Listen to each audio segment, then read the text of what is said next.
Okay, hi everyone, I'm back, not with a film review, but film related, and that is a really fun thing that the film community does, and it's probably been popularized most on a really great podcast called the Slash Filmcast, and that is the Summer Movie Wager. And you can Google it. There's a site you can go, you can put your own entry in, and it keeps track and gives you the points and everything, and it explains all the rules. And I'll do it in a nutshell, but generally it's, you try to predict what are going to be the top 10 grossing films of the American domestic, important domestic summer, not worldwide. And it used to start pretty much on June the 1st and go to Labor Day in America.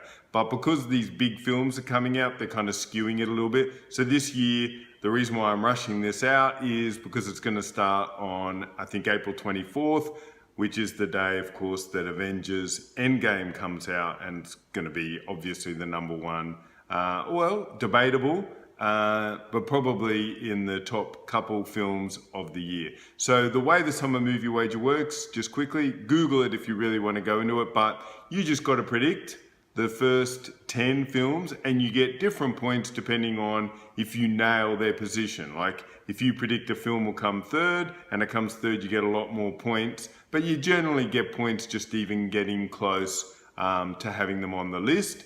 So you have the top 10 and then you get 3 wild cards. And that's the way it works. So the hard part actually, well, there's 2 hard parts. One is working out what is the pool of films to pick from. And it's very important that you don't pick, let's say a film is coming out late August, like 2 years ago, Megalodon came out.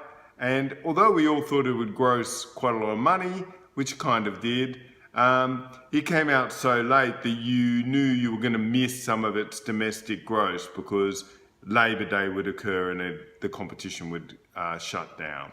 So I'm going to do a bit of reading and then I'm going to edit in the pool. And this makes it a lot easier. You don't have to do any research. Even if you just watch this video, wrote down probably, this is the probable pool. There's always some, something which comes out of left field, but this is the probable pool of films that you'll be picking from. And then you can just have the fun of putting them in order.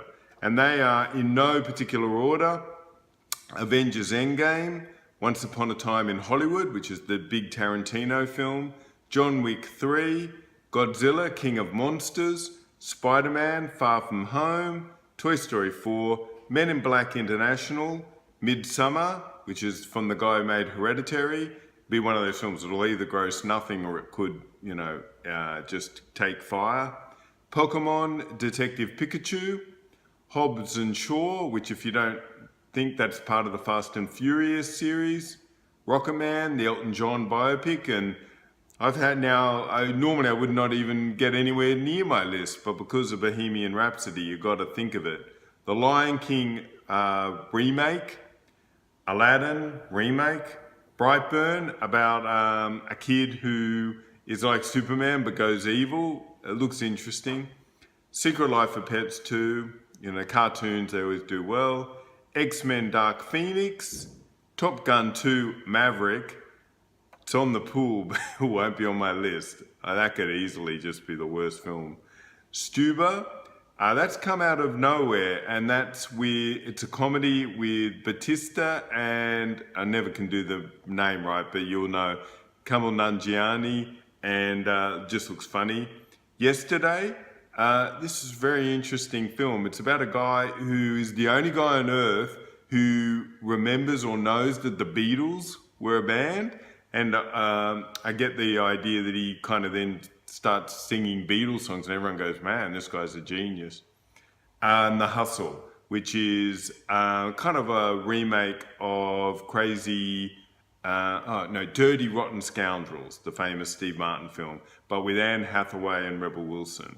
And the reason why I mention that is always 1 or 2 comedies, just get the zeitgeist right and they really make a lot of money.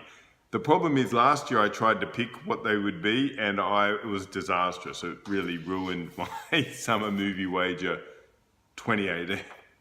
Okay, so to keep this short, I'm just going to do mine in order, and I'll edit in a picture which you can freeze frame and write down if you want to use it as a starting point or something. So going from the bottom, my number 10 is Pokémon Detective Pikachu. I think the trailer's fantastic. Normally I'd have no interest in a Pokemon movie, but and Ryan Reynolds, I just think it looks really good. X-Men Dark Phoenix. I don't actually think this film's going to be that great, but there are these tentpole films you kind of got to fit in somehow because they'll just make a lot of money, whereas some other film might make more, but the chances of you picking that, it gets hard. 8, Men in Black International. Again, I'm over the Men in Black franchise, but I just think the casting is just so fantastic. The trailer is so charming that I got back on my radar.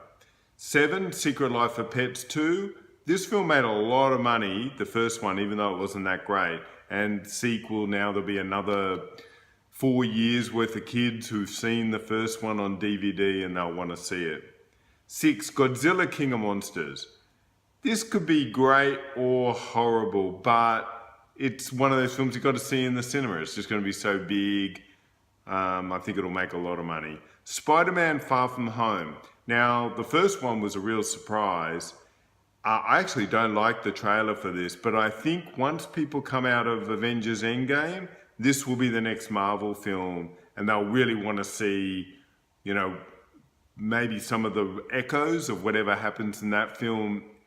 This will be the first superhero who's living in that post-Thanos world. Hobbs and Shaw. So this is part of the Fast and Furious franchise, and the trailer is just ridiculously funny and crazy, and it's got The Rock and Jason Statham, and they just look really good together. They've got a lot of charisma. Number 3, Toy Story 4. Could, go all the way to number 1, really, you would think. But I don't know, what's the people's appetite for it? Toy Story 3 seemed to end everything perfectly. Number 2, I've got Lion King, and I am telling you, it sounds crazy. I nearly put it number 1 because I think, I've seen the trailer, I just think every family in the world, because it's domestic here, every family in America is going to see that twice. And then finally, number 1, I've got Avengers Endgame. And look, I've already got my tickets for next week. I've booked them in. And I think everyone who's seen a Marvel film will want to see how do they wrap it all up. Now, my wild cards are Stuber, which is that comedy with Dave Bautista and Kamal Nanjiani, and I just think the trailer looks really good and they're funny, and one of these comedies is going to break out, so that's my punt. And Once Upon a Time in Hollywood, because it's Tarantino, and if it gets good reviews, that'll be the second film that everyone goes see. They'll go see all these ones, and depending on your family and teenagers, but every adult will go see that because they'll want to talk about it. And finally, Rocketman. And as I said before Bohemian Rhapsody, this would not even be anywhere close. But because Bohemian Rhapsody made so much money, I think people, have kind of rediscovered that kind of musical biopic.